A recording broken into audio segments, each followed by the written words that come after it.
Hello everyone, आज हम बात करेंगे द प्रीलिम्स और मेन स्ट्रैटेजी के ऊपर कि वंस आपने अपना मन बना लिया है कि आप सिविल सेवा परीक्षा देंगे तो how you should go about it. और इसमें मैंने करीब 15 या 16 महीने का जो आपका समय रहेगा वहाँ से स्टार्ट करके आपको मंथली कैसे अपने टारगेट सेट करना है और किस तरीके से आप प्रोसीड करते हैं उस पर मैं बात करने की कोशिश करिए। तो सबसे पहले तो हम प्रीलिम्स की अगर बात करें तो यूपीएससी का हम prelims subject wise question split up देखें तो आप देख सकते हैं हम 2015, 16, 17, 18 4 साल के हम देखते हैं कि पॉलिटी देखिए कभी 11 क्वेश्चंस पूछे गए हैं, कभी 5, कभी 22, कभी 14। ज्योग्राफी में देखिए 10, 2, 7, 8। हिस्ट्री भी आप देख रहे हैं कि ये जो प्रोपोर्शन है ये चेंज कर दिया जा रहा है बार बार यूपीएससी के लिए। तो एक जो सबसे इम्पॉर्टेंट आपके दिमाग में अब बात तो रहनी चाहिए, in fact keeping in mind the dicey nature of prelims examination, मुझे ऐसा लगता है कि आपको अपने स्टैटिक जो कोर सब्जेक्ट्स हैं जिसकी हम बात कर ही रहे हैं कि polity, geography, history, environment, science and tech, culture, economy, और फिर जो आपके करंट अफेयर्स हैं आप देख सकते हैं कि 49, 68, 34 और 15। तो आप देख सकते हैं कि इन सारे सब्जेक्ट्स को, इन सारे मॉड्यूल्स को आपको इक्वल इम्पॉर्टेंस देना है। आप इस तरीके का रिस्क नहीं ले सकते हैं प्रीलिम्स में कि मैम मुझे इंडियन इकोनॉमी पसंद नहीं है तो मैं उसे पढ़ूंगी नहीं, क्योंकि आप देखिए 2018 में 20 क्वेश्चंस पूछे गए। या आप बोलें कि मैम साइंस एंड टेक भी मुझे पसंद नहीं है तो मैं उसको नहीं पढ़ूंगी या उसमें से आता नहीं है, क्योंकि आप 2015 में देखें तो 1 क्वेश्चन पूछा, 2016 में 1, 2017 में 4 और 2018 में जंप करके 14। तो ये जो प्रोपोर्शन है ये कभी भी चेंज हो सकता है, इसलिए आप डिपेंड नहीं कर सकते हैं किसी भी प्रकार के फेवरेटिज्म पे कि मुझे ये सब्जेक्ट पसंद है और ये सब्जेक्ट पसंद नहीं है। तो इस तरीके के डेटा से आप अपने आप को ये बात याद दिलाते रहेंगे।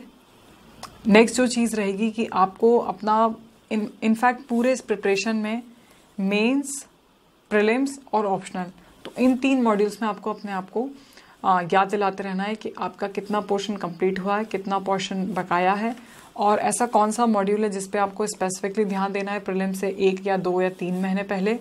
ऐसे कौन से सब्जेक्ट्स हैं जो मेंस में आते हैं और जो आपने अलग से प्रीलिम्स में नहीं पढ़े हैं, जैसे कि एथिक्स का पेपर हो गया है, या फिर हम बात कर सकते हैं कि जो इंटरनल सिक्योरिटी वाला मॉड्यूल है, उसके अलावा जो हमारी बहुत सारी वेलफेयर स्कीम्स वाला जो मॉड्यूल है, गवर्नेंस वाला जो मॉड्यूल है, तो आप देखते हैं कि वो मेंस में ज़्यादा इंपॉर्टेंट हो जाता है।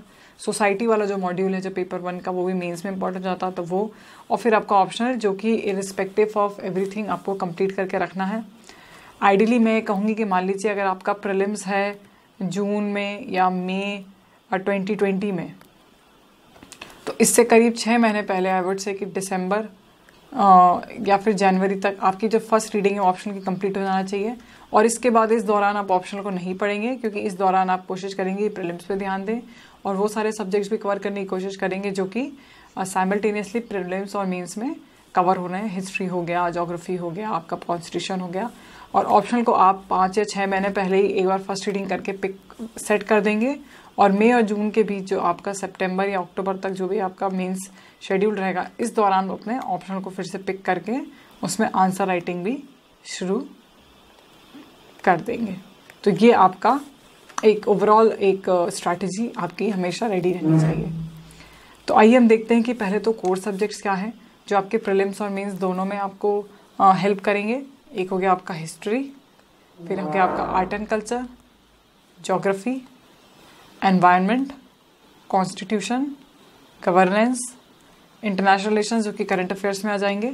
मान लीजिए अगर हमारे प्राइम मिनिस्टर जी ने कोई कंट्री विजिट करी है, अफ्रीका की कोई कंट्री है अगर वो, तो कंट्री आपके लिए इंपॉर्टेंट हो जाएगी क्योंकि इट हैज़ बीन न्यूज़, और कोई सिग्निफिकेंस वो इंडिया के लिए अब सिग्निफिकेंट है वो कंट्री, क्योंकि प्राइम मिनिस्टर वहाँ गए, उन्होंने डेफिनेटली कोई समझौते किए होंगे, वहाँ पे जाके कोई ट्रेड के ऊपर बात करी होगी या इन्वेस्टमेंट के ऊपर बात करी होगी, तो इम्पॉर्टेंट है आपके लिए। फिर इंडियन इकॉनमी, और फिर ये हो गया आपका डिजास्टर मैनेजमेंट। तो ये आपके कोर सब्जेक्ट्स हैं ये प्रीलिम्स और मेंस दोनों में। तो एनवायरनमेंट, ज्योग्राफी और डिजास्टर मैनेजमेंट यूजुअली आप साथ में ही पढ़ते हैं क्योंकि दोनों रिलेटेड होते हैं। तो ये आपके कोर सब्जेक्ट्स आएंगे जो प्रीलिम्स और मेंस दोनों में आपको हेल्प करेंगे। फिर हम आते हैं मेंस में। तो इंडिया आफ्टर इंडिपेंडेंस आप देखते हैं प्रीलिम्स में आपको हेल्प नहीं करेगा। जो सोसाइटी है GS1 का वो, इंटरनेशनल रिलेशंस, इंटरनल सिक्योरिटी और एथिक्स, तो ये अपने आप में बड़े सब्जेक्ट्स हैं। इसके अलावा बहुत सारा देखेंगे कि जब हम बात करेंगे तो सिलेबस में आपके ऐसे बहुत सारे टॉपिक्स हैं जो सिर्फ मेंस में ही आपसे पूछे जाते हैं, प्रीलिम्स में नहीं पूछे जाते हैं, तो आप उनको भी कंप्लीट करते जाएंगे। आइए अब हम बात करते हैं कि हम मंथली अगर हम स्ट्रैटेजी बनाने की कोशिश करते हैं तो मान लीजिए if you are little confused कि I am not up to the mark या फिर मेरी जो प्रिपरेशन है वो ट्रैक पे नहीं चल रही है, तो हम देखते हैं कि आप कैसे उसको कर सकते हैं। ये जो जून में बात कर रही हूँ, मान लीजिए you are aspiring for CSE June 2020 या जून 2021, जो भी आप जिसके लिए भी एस्पायर कर रहे हैं, तो उससे एक साल पहले का जो आपका जून रहेगा, तो आपके लिए मान लीजिए मैं जून 2020 से स्टार्ट करती हूँ।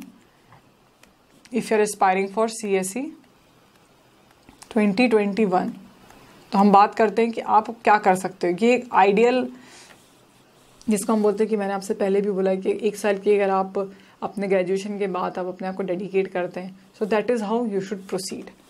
तो मंथ 1 जो आपका जून रहेगा, सबसे पहला काम तो जो आप करेंगे वो आप करेंगे कि you will pick up the syllabus of prelims plus mains and rote learn it. मतलब आपको उसे बाय हार्ट करना है, आपको उसे याद कर लेना है। अगर मैं आपके सामने कभी कोई टॉपिक का जिक्र करूं तो यू शुड नो कि ये मेरे किस पेपर के किस सब टॉपिक में फॉल करेगा। तो सबसे पहला काम, and it would be the most crucial step, और आप कोशिश करेंगे कि आपको 10 दिन 15 दिन जितने भी डेज लगेंगे आप इसको फुल टाइम देंगे और उसी के बाद आप आगे अपना पढ़ना शुरू करेंगे। तो सबसे पहला काम आप जो करेंगे, आप बिल्कुल स्क्रैच से स्टार्ट कर रहे हैं, उसमें कोई दिक्कत नहीं है, तो सिलेबस। फिर जो दूसरा महत्वपूर्ण काम आप करेंगे वो पिछले फॉर मेंस आई वुड से कि जो 2013 से जो हमारा सिलेबस चेंज हुआ है, जो पूरा आप देख सकते हैं कि पैटर्न चेंज हुआ एग्ज़ाम का, तो 2013 से लेकर 2019 तक के अब आपको मेंस के पेपर हैं आपके पास। आप उसका प्रिंट निकलवा के रखिए, UPSC से डाउनलोड करिए, या फिर जो ऑलरेडी मार्केट में जो बुकलेट्स हैं जो आपको प्रोवाइड करेंगी आप उनको भी पिक करिए और इनको भी आप याद करिए। You have to learn them, it's really important कि आप उनको लर्न करें। अब आपकी रहेगी फर्स्ट रीडिंग। फर्स्ट रीडिंग में आपकी बोलूँगी कोर सब्जेक्ट्स की, जैसे कि हो गया आप कोई भी जो आपके कोर सब्जेक्ट्स हैं जिसकी हमने पहले बात करी थी, तो हिस्ट्री आप पिक कर लीजिए और ज्योग्राफी आप पिक कर लीजिए। और मेरा ऐसा सजेशन है कि मैं एक साथ काफ़ी सारे सब्जेक्ट्स पिक नहीं करती थी, क्योंकि जब तक वो स्टोरी वाइज कुछ चीज़ें हैं जो मेरे दिमाग में सेट होती जाती थी, तो I found them much more, जिसका जो कॉस्ट बेनिफिट जो रेशियो था, तो I found them much more fruitful for my cause. तो मैंने हिस्ट्री और ज्योग्राफी, मान लीजिए मैंने हिस्ट्री पिक करी है, तो फिर मैं हिस्ट्री स्टार्ट करूँगी पूरी एंशियंट से, फिर आपकी मेडिवल, फिर modern, freedom struggle India after independence, और इसके बाद आपका एक और मॉड्यूल जो रहेगा वर्ल्ड हिस्ट्री। तो इस तरीके से मैं पूरा स्टोरी चाहूँगी कि दिमाग में मेरे बैठे, तो इस तरीके से मैं हिस्ट्री को उठाऊँगी, कोशिश करूँगी फर्स्ट रीडिंग मेरी स्टार्ट हो जाए। और ज्योग्राफी में भी मान लीजिए आपका जो एक फिजिकल ज्योग्राफी हो जाता है, फिर आपका इकोनॉमिक ज्योग्राफी हो जाता है, सोशल ज्योग्राफी जिसे हम बोलते हैं, या ह्यूमन ज्योग्राफी जिसे हम बोलते हैं, पॉपुलेशन वगैरह की जो स्टडीज़ करते हैं वो, फिर आपका ज्योग्राफी ऑफ इंडिया हो गया, ठीक है, फिर आपका वर्ल्ड ज्योग्राफी हो गया जिसमें रिसोर्स डिस्ट्रीब्यूशन वगैरह। तो इस तरीके का भी आप जो उठाएंगे, तो कोशिश करें कि पहले मंथ से आप अपने स्टैटिक पोर्शन को कंप्लीट करना शुरू कर देंगे।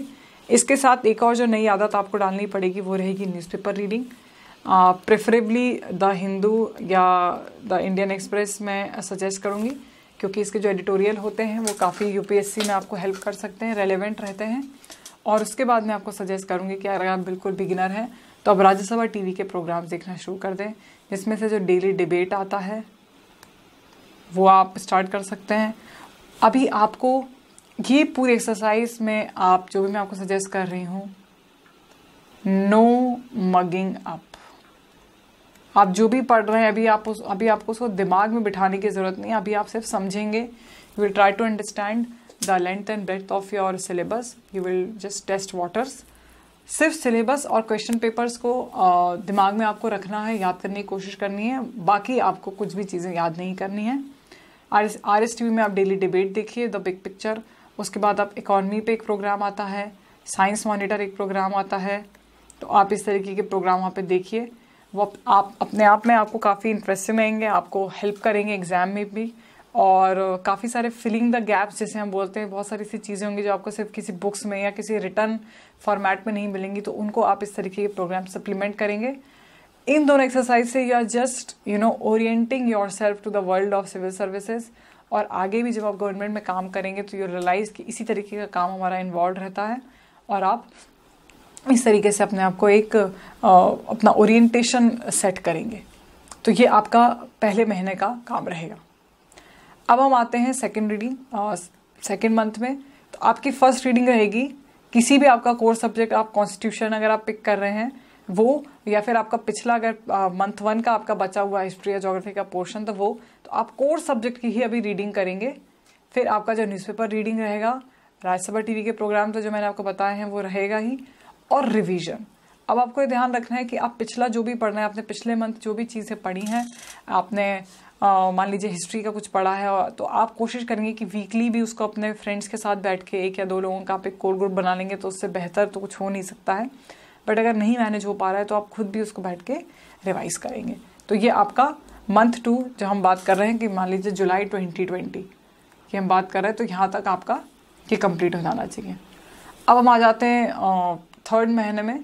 तो फिर आप अपना एक कोर सब्जेक्ट जो भी आपका रहेगा उसको आप उठाएंगे, इसकी फर्स्ट रीडिंग लेंगे। माइंड यू माय फ्रेंड्स, ना मैं आपसे बोल रही हूँ ना आप नो लर्निंग, मतलब आप इसे याद करने की कोशिश नहीं करेंगे, एंड नो नोट टेकिंग। अभी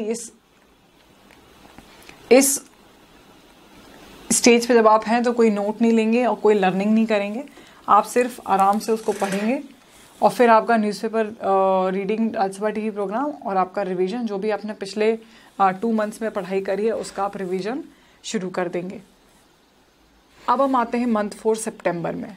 फिर आपका देखिए वही कोर्स सब्जेक्ट इंडियन इकोनॉमी, फिर आपका हो गया हिस्ट्री, फिर आपका हो गया ज्योग्राफी, फिर हो गया आपका कॉन्स्टिट्यूशन। तो ये जो आपके एनवायरनमेंट, ये जो आपके कोर्स सब्जेक्ट्स हैं, इनको ही आप उठाएंगे और एक बार टिप टू टो पूरा कंप्लीट करने की कोशिश करेंगे। It would be just the basic reading. और माइंड यू माय फ्रेंड्स, मैंने आपसे पहले कहा है कि आप सिलेबस को और क्वेश्चन पेपर्स को दिमाग में रखेंगे तो धीरे धीरे आपको ये भी समझ में आने लगेगा कि किस तरीके के क्वेश्चंस यूपीएससी आपसे डिमांड कर रहा है, कैसे पूछा जा रहा है। तो इस तरीके से आप खुद ही you have to find your own way, तो आप ऐसे प्रोसीड करेंगे। फिर ये आपके दोनों एक्सरसाइज चल ही रही हैं साइमल्टेनियसली, रिविजन भी। और now I think it would be the most right time कि आप फाइनलाइज करें अपने ऑप्शनल चॉइस की। इससे पहले आप चाहें तो जो मैंने आपको हमने बात करी थी कि ऑप्शनल को कैसे पिकअप करना है, कैसे कन्फ्यूजन को दूर करना है, और कैसे आपको इनसिक्योरिटी से बाहर आना है कि मेरा इंजीनियरिंग बैकग्राउंड है या मेरा ह्यूमैनिटीज़ में बैकग्राउंड नहीं है या जो भी है, तो कैसे ओवरकम करके, I think this would be the most apt time कि अपना आप ऑप्शनल फाइनलाइज कर देंगे। और इसके बाद आई विल नॉट एडवाइज कि आप बार बार सोचें कि ऑप्शनल क्या रखना चाहिए, ऑप्शन क्या चेंज करना चाहिए। तो it would be in your month 4 इन सितंबर जब आप एक ऑप्शन को पिक करके अपने लिए फाइनलाइज कर लेंगे। अब हम आते हैं मंथ 5 अक्टूबर में। फिर वही फर्स्ट रीडिंग आपकी एनवायरनमेंट, डिजास्टर मैनेजमेंट की। अब my dear friends, by this month 5 तक, मंथ 4 तक मैं एक्सपेक्ट करूँगी कि आपका जो कोर, जो आपका स्टैटिक सिलेबस है, वो आपको at least you have an idea कि what are the concepts, what are the things. Of course you will be confused, you have to keep on revising, but इसके बाद ही मैं आपसे बोलूँगी कि now according to me you would be able to make much more sense of the newspaper. कि मान लीजिए अगर सुनामी पे या फिर अभी मान लीजिए साइक्लोन्स के ऊपर बात हो रही है, या फिर इस बार इंडिया में इतनी सारी रेनफॉल रही है और फ्लड्स आई हैं, तो आई होप कि आपने अपने ज्योग्राफी, एनवायरनमेंट, डिजास्टर मैनेजमेंट के मॉड्यूल में बेसिक कॉन्सेप्ट क्लियर करें। तो now you can make much more sense of what is happening around you. तो नाउ आई कैन सजेस्ट कि आप न्यूज़पेपर रीडिंग करें, और नोट्स को भी यू कैन आप नोट्स को भी लेना शुरू कर सकते हैं। और राज्यसभा टीवी प्रोग्राम में से भी अगर आपको कुछ इंपॉर्टेंट लगता है, मान लीजिए वन ऑफ द, जैसे मान लीजिए कोई एनजीटी के कोई रिप्रेजेंटेटिव वहाँ पर आए हैं, और उन्होंने कोई बात कही है तो आप उसको कोशिश करें कि आप उसे नोट डाउन कर लीजिए। अगर एनवायरनमेंट प्रोटेक्शन पर उन्होंने कोई बात करी है तो आप उसे छोटा सा एक नोट डाउन कर लेंगे। फिर आपका रिवीजन, और अब आपका ऑप्शनल की रीडिंग भी स्टार्ट हो जानी चाहिए। In the month of October you will pick up your optional, और आप उसको पेपर 1 से आप उसे पढ़ना स्टार्ट कर देंगे। इसके बाद ही क्योंकि अब मुझे ऐसा लगता है कि आपके कोर सब्जेक्ट्स कंप्लीट हो गए हैं, तो now you can make better sense of what are the things happening around you. तो इस वक्त ही मैं आपसे बोलूँगी कि आप करंट अफेयर्स की अपनी मंथली बुकलेट जो भी है, प्रेफरेबली जून से आप स्टार्ट करते। तो पिछले 2 या 3 महीने की जो आपकी छुट्टी है, आप उसे तब भी पढ़ सकते थे। मैं आपको बोल सकती थी कि आप करंट अफेयर्स की अपनी बुकलेट उठाइए, बट माय डियर फ्रेंड्स, क्योंकि आपके कॉन्सेप्ट्स क्लियर नहीं थे, आपका फंडामेंटल जो बेस जिसे हम बोलते हैं वो आपका सेट नहीं था, तो आई रियली डोंट नो कि आपको करंट अफेयर्स कितने समझ में आएंगे या आप उससे क्या अपना इंटरलाइज कर पाएंगे, अपने जहन में बिठा पाएंगे। तो माय सजेशन वुड बी कि अब आप अपना करंट अफेयर्स की जो मंथली बुकलेट है, जो भी एक कोचिंग इंस्टीट्यूट आपको पसंद है, आप उसकी उठाइए। सब कुछ मार्केट में अवेलेबल है। इनफैक्ट वो काफ़ी सारी बुकलेट्स जो इंस्टीट्यूट्स हैं उन्होंने अपने वेबसाइट पे भी डाली हुई हैं, आप उसको डाउनलोड करें, आप उसे प्रिंट निकलवाइए और आप उसे पढ़ना स्टार्ट कर सकते हैं। और इसी वक्त ही मैं आपसे बोलूँगी कि आप ये जो हमें पहले बोला है कि आप न्यूज़पेपर की भी नोट टेकिंग शुरू कर देंगे। तो नॉट बिफोर 4 months और 5 months into serious preparation mode आप किसी भी तरीके की नोट टेकिंग स्टार्ट नहीं करेंगे। इसी के बाद मैंने आपको सजेस्ट किया है कि आप नोट टेकिंग स्टार्ट करें। अब हम आ जाते हैं मंथ 6 नवंबर में। तो अब आप देखिए, इसके बाद मैं आपसे बोलूँगी कि आपके जो मेंस के जो कोर सब्जेक्ट्स हैं, एथिक्स है, इंटरनल सिक्योरिटी है, अब आप नवंबर से इसको उठा सकते हैं, एक बार कंप्लीट करना शुरू कर सकते हैं। एथिक्स और इंटरनल सिक्योरिटी या मेंस के सब्जेक्ट्स मैंने बाद में इसलिए रखे हैं क्योंकि आप अलग से इनको न्यूज़पेपर्स में या फिर आपकी मैगजीन्स या फिर RSCB में आप इनको एनकाउंटर नहीं करेंगे। तो इसलिए बहुत ज़रूरी था कि आप अपने कोर सब्जेक्ट्स कंप्लीट करें, जिससे आप करंट अफेयर्स भी आपको बेहतर तरीके से समझ में आएंगे। नाउ आप एथिक्स, इंटरनल सिक्योरिटी, ये वाले आप ऑप्शनल उठाइए और एक बार इसको कंप्लीट करें। न्यूज़पेपर, RSCB की नोट टेकिंग, आपका ऑप्शन आपका प्रोसीड कर रहे हैं, आप अक्टूबर से आपने स्टार्ट कर दिया है। तो इस तरीके से you are going about your preparation. अब हम आ जाते हैं दिसंबर में। तो फिर से वही आपके जो बचे हुए जो कोर सब्जेक्ट्स हैं, हम आगे बात करेंगे कि क्या क्या हम सब्जेक्ट्स उसमें से उठाएंगे, ये आप करेंगे। फिर राज्यसभा न्यूज़पेपर का भी आप नोट टेकिंग, आपका ऑप्शनल साथ में चल रहा है, करंट अफेयर्स भी आप साथ में कर रहे हैं। तो इस तरीके से you are just going about your preparation. And my dear friends, it will be very important to stick to time limits. देखिए, तभी मैं आपसे बोल रही हूँ कि मैं आपको मंथली टारगेट्स दे रही हूँ, और अगर आपका कंप्लीट नहीं हो रहा है तो somehow you are not preparing yourself for success in the examination. तो ये एक जो चीज़ है, आप अपने आप को हमेशा याद दिलाते रहेंगे। इस पूरे मंथली जो शेड्यूल में मैं आपसे बोलूँगी कि जो आपके पास 4 संडेज आएंगे, आप बजाय कोई नई चीज़ पिक करने के, मैं आपसे सिंसियरली ये रिक्वेस्ट करूँगी कि आप सिर्फ रिवाइज करेंगे,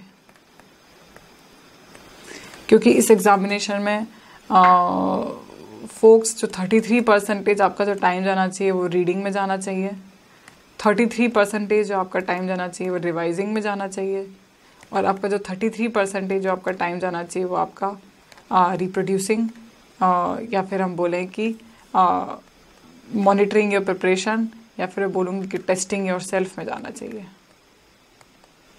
तो टेस्ट आप तभी कर पाएंगे जब आपके सामने क्वेश्चन है और आपने पढ़ा जो था वो आप उसको लिख के आ पा रहे हैं, वो एग्ज़ाम में फिर से आप रिप्रोड्यूस करके आ पा रहे हैं। तो ये अगर आप इस तरीके का, अगर आपकी पूरी साइकिल कंप्लीट नहीं है तो माय डियर फ्रेंड्स, आप पढ़ेंगे लेकिन आप भूल जाएंगे, और वो क्योंकि आपके दिमाग में नहीं रहेगा तो it will, I really don't know कि आप कैसे आप एग्ज़ाम ओरिएंटेड अप्रोच के साथ आप आगे बढ़ रहे हैं। मेरे लिए थोड़ा सा मुश्किल हो जाएगा समझना। तो इसलिए मैं आपको बोलूँगी कि आपका मंथली रिवीजन भी बहुत ज़रूरी है, और इसलिए बार बार मैंने रिवीजन को यहाँ पे एम्फसाइज़ किया है। दिसंबर के बाद आप देखें कि प्रीलिम्स के मॉक टेस्ट, अब मैंने यहाँ पे जो नया जो मॉड्यूल जो मैं आपसे बोलना चाहूँगी कि आपको स्टार्ट कर देना चाहिए, वो आपके प्रीलिम्स के मॉक टेस्ट जो वीकली होते हैं। मॉक टेस्ट के लिए आप किसी भी जो भी इंस्टीट्यूट है आप उसके मॉक टेस्ट ले सकते हैं। तो करीब 30 to 35 टेस्ट आपके आते हैं, तो 35 अगर हम मान लें टेस्ट आते हैं इंटू 100 क्वेश्चन, तो 3500 आपके क्वेश्चंस आपके पास रहेंगे बिफोर योर प्रीलिम्स। बहुत सारे जो रिकमेंडेड कैंडिडेट्स हैं वो तो 2 टेस्ट सीरीज़ लगाते हैं, तो आप देखिए तो आपके पास करीब 500, 6000, 7000 आपके पास क्वेश्चन बैंक हो जाएगी, जिसमें आपको रिवाइज भी करना है। तो इस तरीके से आपको अपने मॉक टेस्ट जनवरी से लगाना शुरू कर देना चाहिए अप टिल दिस टाइम, क्योंकि आपके करंट अफेयर्स अगर आप अपना कंप्लीट कर पा रहे हैं, जो मंथली बुकलेट है, और आपके कोर्स सब्जेक्ट्स भी आप उसको चलने दीजिए। आपका ऑप्शनल भी by this time I would say, क्योंकि हमने अक्टूबर में स्टार्ट कर दिया था, तो अक्टूबर नवंबर दिसंबर जनवरी, अब क्योंकि 4th महीना चल रहा है, तो आई एक्सपेक्ट कि 75 to 80% आपका कंप्लीट हो जाना चाहिए ऑप्शनल, एक बार आपकी फर्स्ट रीडिंग अपने ऑप्शनल की। और बाय दिस टाइम आपको अपना पहला जो मॉक टेस्ट है वो लगाना शुरू कर देना चाहिए। मॉक टेस्ट के लिए मैं आपको बस यही सजेस्ट करूँगी कि आपकी जो टेस्ट सीरीज़ रहेंगी उसके स्टार्टिंग के, मान लीजिए अगर वो 30 या 35 टेस्ट आपके हैं, तो स्टार्टिंग के जो आपके 8 से 10 टेस्ट रहेंगे वो स्टैटिक रहेंगे। स्टैटिक मतलब मान लीजिए वो हिस्ट्री से या ज्योग्राफी से रहेंगे और एनसीईआरटी से रहेंगे, तो आपको अलग से कोई करंट अफेयर्स को साथ में इतना पढ़ने की ज़रूरत नहीं है, तो आप आराम से अपना फिर से रिवीजन उठा सकते हैं और साथ में प्रीलिम्स के मॉक टेस्ट भी लगाना शुरू कर सकते हैं। अब वहाँ जाते हैं फरवरी में। आपका कोर्स सब्जेक्ट आप पढ़ ही रहे हैं, एक बार आप रीडिंग कर ही रहे हैं, उसके बाद आपकी नोट टेकिंग चल रही है, मोस्ट इम्पॉर्टेंटली आपका रिवीजन चल रहा है। आपका ऑप्शनल आई थिंक कंप्लीशन पे आ जाना चाहिए। आपका जो पहला जो रीडिंग हो जाना चाहिए ऑप्शन का, वो कंप्लीट हो जाना चाहिए। फिर हम करंट अफेयर्स की अगर हम बात करें, तो आपकी मंथली बुकलेट जो है वो भी आपको जनवरी तक कंप्लीट हो जाना चाहिए, न्यूज़पेपर और प्रीलिम्स मॉक टेस्ट भी। My dear friends, I hope कि आप इसको बहुत सीरियसली लगाएंगे और विथ ईच सक्सेसिव टेस्ट आपका जो स्कोर होना चाहिए, आपका जो परफॉर्मेंस होना चाहिए वो सुधरना चाहिए। और अगर वो किन्हीं कारणों से नहीं सुधर पा रहा है, तो आपको बिल्कुल भी हताश, परेशान या निराश होने की ज़रूरत नहीं है। आपको बस फिर से रिविज़िट करना है उस मॉड्यूल को, उस चैप्टर को, उस सब्जेक्ट को, और आपको फिर से अपने आप को एक बार फिर से टेस्ट के लिए प्रिपेयर करना है। और इसी के साथ जो सबसे इम्पॉर्टेंट जो रहेगा कि आपको रिवीजन आपका काफ़ी स्ट्रांग, अब जैसे आप देख सकते हैं कि रीडिंग से अब नाउ एम्फेसाइजिंग ऑन रिवीजन, तो आपने जितना भी पहले का पढ़ा है, जब भी आपको समय मिलेगा आप उठा के उसको रिवाइज करना शुरू कर देंगे। अब हम आ जाते हैं मार्च में। तो अब आप देख सकते हैं कि मार्च, अप्रैल और मई, और यूजुअली मई 31 या फिर जून 1 तो आपका प्रीलिम्स आ जाएगा। तो आप देख सकते हैं कि आपके पास 1, 2, 3, आपके पास 3 महीने हैं। तो फिर आप देखिए कि मैं सबसे पहले जो मैंने लिखा है वो रखा है रिवीजन। जितना भी आपने अभी तक पढ़ाई करी है, आपने मान लीजिए अगर हाईलाइट किया है और आपने जो भी नोट्स बनाए हैं, आप उसको रिवाइज करते रहेंगे। अब आप देखेंगे कि आपका जो कोर्स सब्जेक्ट है और आपकी जो न्यूज़पेपर रीडिंग है, उसके बाद नोट्स भी बनाएंगे और जो आपने बनाए हैं वो आप रिवाइज करेंगे। जो भी अब मार्च से आप देखिए, आप जो भी पढ़ रहे हैं, जो भी देख रहे हैं, मैं आपसे गुजारिश कर रही हूँ कि आप नोट टेकिंग ज़रूर स्टार्ट कर देंगे, क्योंकि बाय दिस टाइम अब आपको इतनी समझ आ जानी चाहिए कि what to note down and what not to note down, and now you're proceed. फिर आपकी करंट अफेयर्स की मंथली बुकलेट तो चलेगी, which is of paramount importance, क्योंकि प्रीलिम्स में आपका जो क्वेश्चंस आएंगे, अगर वो स्टैटिक पोर्शन से भी आएंगे तो वो इसलिए पूछे जाएंगे क्योंकि कहीं ना कहीं वो करंट अफेयर्स में रहे हैं। तो आपको इसलिए करंट अफेयर्स मंथली बुकलेट इस पे तो आपको एम्फेसाइज करना ही है। न्यूज़पेपर की नोट टेकिंग और आपका जो प्रीलिम्स के मॉक टेस्ट है वो भी अब वीकली की जगह आप चाहें तो वीक में भी 2 से 3 टेस्ट आप लगा सकते हैं और काफ़ी सारा आप रिवीजन भी स्टार्ट कर देंगे। अब हम आ जाते हैं अप्रैल में। अप्रैल में आप देखिए कि मैंने आपसे सिर्फ बोला है रिवीजन, करंट अफेयर्स की मंथली बुकलेट प्लस जो प्रीवियस बुकलेट्स है उनका रिवीजन, और प्रीलिम्स के जो मॉक टेस्ट है रिगरस रिवीजन। फ्रेंड्स, अप्रैल और जो मई, मतलब just 60 days before your examination, आपको बहुत कम नया पढ़ना है, सिर्फ रिवाइज करना है जो भी आपने पढ़ा है। एक जो नई चीज़ हो सकता है पूरे दिन में पढ़ेंगे इस दौरान, वो आपकी न्यूज़पेपर रहेगी। बाकी आप इसके अलावा कोई भी नई चीज़ नहीं पढ़ेंगे, सिर्फ रिवाइज और सिर्फ रिवाइज करेंगे। अब आ जाते हैं मई में। तो आपका हो सकता है इस मंथ के ही एंड में आपका प्रीलिम्स का एग्जामिनेशन हो या जून के फर्स्ट या फर्स्ट वीक में हो। फिर से मैंने आपसे ही बोला revision, current affairs monthly book list plus revision, और जो भी प्रीलिम्स के आप जो मॉक टेस्ट दे रहे हैं उसका रिवीजन रिवीजन रिवीजन रिवीजन। इसके अलावा और कुछ भी नहीं, कोई नई चीज़ आपको पढ़ने की या टच करने की ज़रूरत नहीं है, सिर्फ रिवाइज करते जाना है और खूब सारे टेस्ट लगाने हैं। उस टेस्ट के थ्रू अपना कोई वैलिडेट करना है, अपनी स्ट्रेंथ्स, अपनी वीकनेसेस, उसमें आपकी जो भी गलतियां हो रही हैं उसको सुधारना है। इंटेलिजेंट गैसिंग जिसको हम बोलते हैं, तो आप जितने एग्जाम लगाते जाएंगे आप उतना उसमें बेहतर होते जाएंगे। तो this is how you would proceed. अब जैसे ही मान लीजिए आपका प्रीलिम्स कंप्लीट हो जाता है और अब आप आ गए हैं प्रीलिम्स से लेकर मेंस के वाले मोड में आ गए हैं आप, तो उसमें अब आप देखिए कि मैंने पेपर वाइज जो है सब्जेक्ट को पिकअप आप स्टार्ट करिए कि मैं पेपर 1 से स्टार्ट करती हूँ या मैं पेपर 4 से स्टार्ट करती हूँ, इट डिपेंड्स ऑन यू। आप उसे उठाइए और फटाफट 15 दिन या 20 दिन में आप उसको एक बार उसका अच्छे से प्रॉपरली उसको स्ट्रक्चर तरीके से पढ़ना स्टार्ट कर देंगे। फिर यहाँ पे आपका जो एक और इम्पॉर्टेंट मॉड्यूल जो आपके साथ जुड़ेगा वो रहेगा आपके ऑप्शनल के मॉक टेस्ट। तो आप जो भी आपका ऑप्शनल है आप उसके वीकली मॉक टेस्ट भी देना शुरू करेंगे, आप वीकली अपने मेंस के भी टेस्ट देना शुरू करेंगे, और मेंस 365 जो मैगजीन आती है या फिर जो भी करंट अफेयर्स की आपको और भी किसी और इंस्टीट्यूट की आपको अच्छी लगती है वो, तो आपकी ये 4 चीज़ें अब स्टार्ट हो जाएंगी प्रीलिम्स और मेंस के बीच। तो आप देख सकते हैं कि मैंने काफ़ी सारा इसमें टेस्ट की बात मैं कर रही हूँ। टेस्ट इसलिए क्योंकि इसी के थ्रू आपको समझ में आएगा कि आपका समय पे कवरेज हो रहा है, आपका कंप्लीशन हो रहा है एक, और दूसरा आपको ये भी समझ में आएगा कि आपकी कहाँ कमी हो रही है। जैसे कि मेंस में एक और इम्पॉर्टेंट चीज़ जो रहेगी आपकी हैंड राइटिंग। तो अगर आपकी लेजिबल आपकी हैंड राइटिंग नहीं है, अगर आपको अंडरलाइनिंग की आदत नहीं है, आप प्रॉपरली स्पेस नहीं छोड़ रहे हैं, आप डायग्राम्स वगैरह आपको बनाने में दिक्कत आ रही है, आपको इंडिया का मैप बनाने में दिक्कत आ रही है, तो my dear friends this will be the time जब आप अपने आप को इन सब चीज़ों के लिए प्रिपेयर करेंगे। तो ये आप टेस्ट के थ्रू ही आपका कंप्लीशन होगा।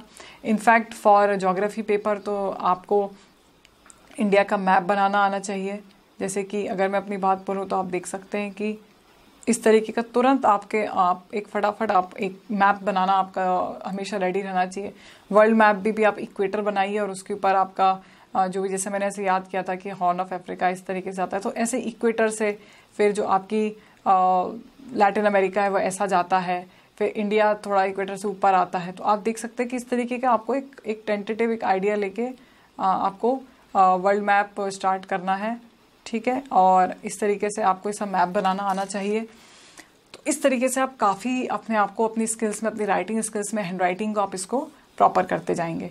मंथ ऑफ जुलाई आप फिर वही पेपर वाइज सब्जेक्ट पिकअप, आपके मेंस के mock test, current affairs, weekly mains, और फिर आपने जो नोट्स बनाए थे, आपने जो भी RSTV से नोट्स बनाए हैं या द हिंदू से आपने नोट्स बनाए, तो उसका आप रिगरस रिवीजन स्टार्ट कर देंगे।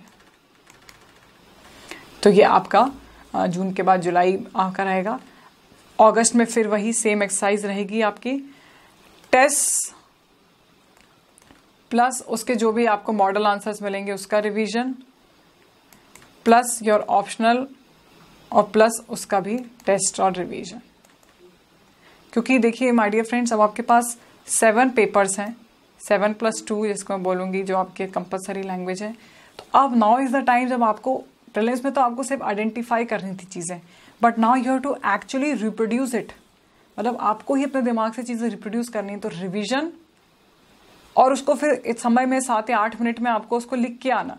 तो ये आपका जो अब पूरा एम्फेसाइज हो जाना चाहिए वो याद करने पे और उसको रिप्रोड्यूस करने में, तभी आपका जो सक्सेस रहेगी आपकी मेंस में यही डिटरमाइन कर पाएंगे। फिर आप आ जाते हैं सितंबर में, उसमें भी आपका सेम रहेगा। बहुत सारे आप टेस्ट देंगे, रिवाइज करेंगे, और आपके जो सेल्फ नोट जो आपने बनाए इतने समय से उसको भी रिवाइज करते रहेंगे। इनफैक्ट मैं तो ये कहती हूँ कि आइडली मान लीजिए आपका GS का पेपर 1 है, GS का पेपर 2 है, तो इसमें आपका आइडली 100 पेजेस में सब कुछ कंडेंस हो जाना चाहिए, क्योंकि इसी को आप 4 या 5 बार रिवाइज करेंगे तभी वो चीज़ें आपके दिमाग में बैठेंगी और आप उसको एग्जाम में लिख के आ पाएंगे। तो आप देखते हैं कि जैसे ही सितंबर आपका कंप्लीट होगा तो आपका जो है आपका मेंस आ जाएगा, और आपका मेंस कंप्लीशन होते ही फिर हम अपनी स्ट्रैटेजी अलग चेंज करेंगे। लेकिन प्रीलिम्स और मेंस के बीच माय डियर फ्रेंड्स आपको नया सिर्फ अपना करंट अफेयर्स पढ़ना है, अपना न्यूज़पेपर पढ़ना है, और उसके अलावा अगर आपको कुछ ठीक लगता है, कोई जैसे प्रिस्क्राइब कोई मैगजीन है, अगर आपको लगता है उसका कोई इशू है जो जैसे मान लीजिए योजना में अगर मान लीजिए पेट्रियार्की पे कोई इशू आया है या फिर वुमेन राइट्स पे कोई इशू आया है जो मेरे ऑप्शनल में पूछा जाता है, उन चीज़ों को छोड़ के आप बहुत ज़्यादा कोई नई चीज़ें पिकअप नहीं करेंगे। Just keep on revising and revising and revising.